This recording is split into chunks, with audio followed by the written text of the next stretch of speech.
15 अगस्त आने वाला है और हम सभी उस दिन झंडा लेकर देशभक्ति की भावना से ओतप्रोत हो जाएंगे। हमें लगा क्यों ना एक कहानी सुनाई जाए। एक कहानी एक ऐसे 15 साल के लड़के की जो 15 साल की उम्र में 15 कोड़े खा लेता है देशभक्ति का जज्बा जताने के लिए।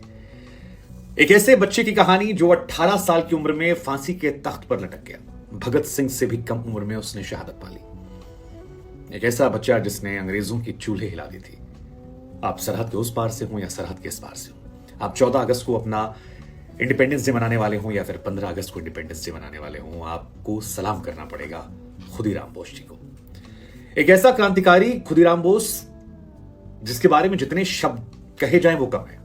भारत के स्वतंत्रता आंदोलन यानी ब्रिटिश से लड़ाई करने के लिए जिस तरह से 18 साल की उम्र में एक अलग जद आई, वो काबिले तारीफ है। और हमें लगता है कि जब हम और आप 15 अगस्त को मनाएंगे तो ऐसी कहानियों को कम से कम सुने, समझे, जाने, ताकि ये पता लगे कि कोई था जो हंसते हंसते फांसी के तख्त पर चढ़ गया ताकि हम और आप बैठकर देश की बात कर सकें। वेलुसी कारगिल में गाना नहीं है, एक साथी और भी था।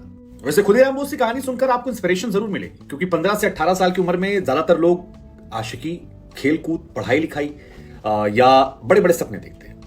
देश सेवा इस उम्र में बहुत रेयर केस है और इनकी कहानी से ये सारी चीजें आपको मिलेंगी।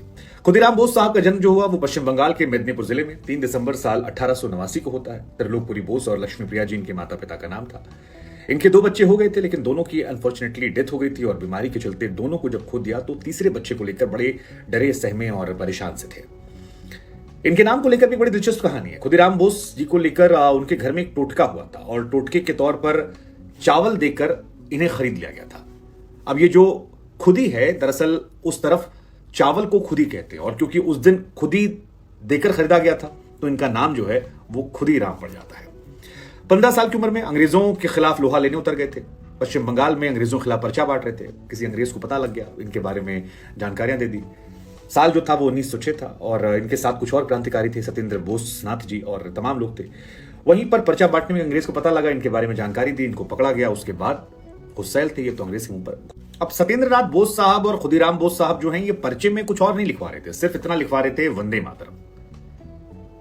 और वंदे मातरम का विरोध जो है वो अंग्रेज कर रहे थे। मिदनापुर में एक मेले में ये पर्चा बांटा जा रहा था जब इन्हें पकड़ा गया। जिसके बाद हमने आपको बताया कि पुलिस वाला एक अधिकारी आया और उन्होंने मुक्का बना के 15 साल की उम्र में सीधे नाक पे डिशो ऐसे कैमरे पे आया था। तो इन्होंने उसके मुंह पर एक बढ़िया सा दिया, ठूंस दिया। उसके नाक वाक से थोड़ा सा दाएं बाएं खून निकलने लगा। कई सारे अंग्रेज थे वहां पर, पकड़ा, इनको ले जाया गया। 15 साल की उम्र में नाबालिग थे ये जब पहली बार गिरफ्तार किए गए। इसके बाद वहां पर एक जज था, जिला जज डगलस किंग्सफोर्ड, और डगलस किंग्सफोर्ड वो जज था जिसने खुदीराम बोस को बुलाया। अब उस जमाने में जो अंग्रेज जज होते थे वो भारतीयों से नफरत करते थे। उनकी नजर में भारतीय below level, below the belt और कोई उनकी कीमत नहीं थी जिंदगी की जिंदगी। तो उन जनाब ने इनको सजा दी और सजा 15 साल के बच्चे को दी गई कि तुम्हें 15 कोड़ा मारा जाएगा। उम्र पूछी गई कि भैया कितना उम्र है? कहीं 15 साल। कहीं ठीक है, इस आदमी को 15 कोड़ा मारो। और उसके बाद मजबूत से आदमी को बुलाकर एक एक कोड़ा इनकी पीठ पर बरसा गया। अब हमें आपको एक छपकी लगाती, स्कूल में दर्द होता था। सोचिए उस जमाने में इन्होंने 15 कोड़ा खाया, लेकिन दिल में ठान लिया कि बाबू तुमको छोड़ेंगे नहीं, ठोक देंगे।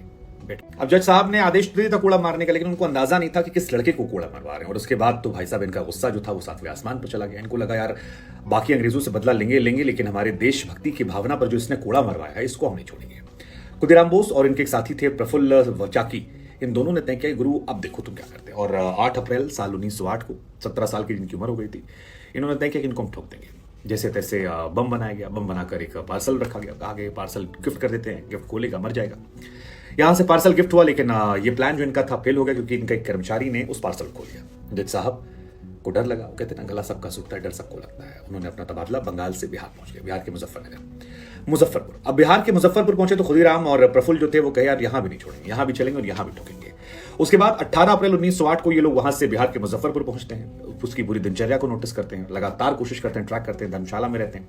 लेकिन फिर कहीं से उसको पता लग जाता है कि उसको हमला होने वाला और एक बार फिर वो अपनी सिक्योरिटी बढ़ा लेता है। हालांकि ये लोग नजर रखते हैं और पता लगता है कि स्टेशन क्लब एक था, वहां पर ही जाता था और वहां रहता था और वहीं से इन्होंने प्लानिंग शुरू कर दी। जैसे ही प्लान था कि पत्नी साथ आएगा, बम फेंकेंगे, उसकी हत्या हो जाएगी, मर जाएगा और उसके बाद जो बदला हमारा था वो पूरा हो। अब वो तारीख थी 30 अप्रैल साल 1908 जब इन दोनों ने प्लान बनाया, प्रफुल्ल जी और खुदीराम जी ने, और वग्घी में वो आता है और ये लोग जाते हैं और उठा के एक बम मार देते हैं। बम धमाका होता है। लेकिन पता लगता कि पूर्वी गेट पर उस दिन धमाका जो हुआ था उसमें वो जज आया नहीं था और उसकी जगह दो महिलाएं थी, जिसमें एक महिला मर जाती है और इन दोनों को फिर लगता है कि यार फिर नहीं हो पाया, भागते हैं। वहां से भागते भागते दोनों अलग हो जाते हैं। लेकिन उस जमाने में जब पैसों की कीमत बहुत ज्यादा थी तो इनके ऊपर 5,000 रुपए का इनाम घोषित कर दिया गया। लेकिन इसी बीच मुजफ्फरपुर में सनसनी फैल गई, हल्ला हो गया कि भैया जज साहब की बीवी को मार दिया गया। ये दोनों भागते भागते अलग अलग चले गए 24 किलोमीटर की दूरी पर। 1 मई साल 1908 को एक वैनी रेलवे स्टेशन है उसके पास से आराम कर रहे थे, तभी बताया गया कि इनको खबर आई कि बम से किंग्सफोर्ड जो जज था उसकी मां और उसकी बेटी इन दोनों की मौत हो गई। और ये बैठे थे कहीं पे, इनको पता लगा, इनके मुंह से निकल गए वो नहीं मरा। वहीं पर कोई पुलिस का अधिकारी बैठा था, अंग्रेज सिपाही थे। उन्होंने सुना, वो आए, इनका जूता इनका हुलिया देखा, अंदाजा लगा कि ये वही आदमी जिनको आरोप है।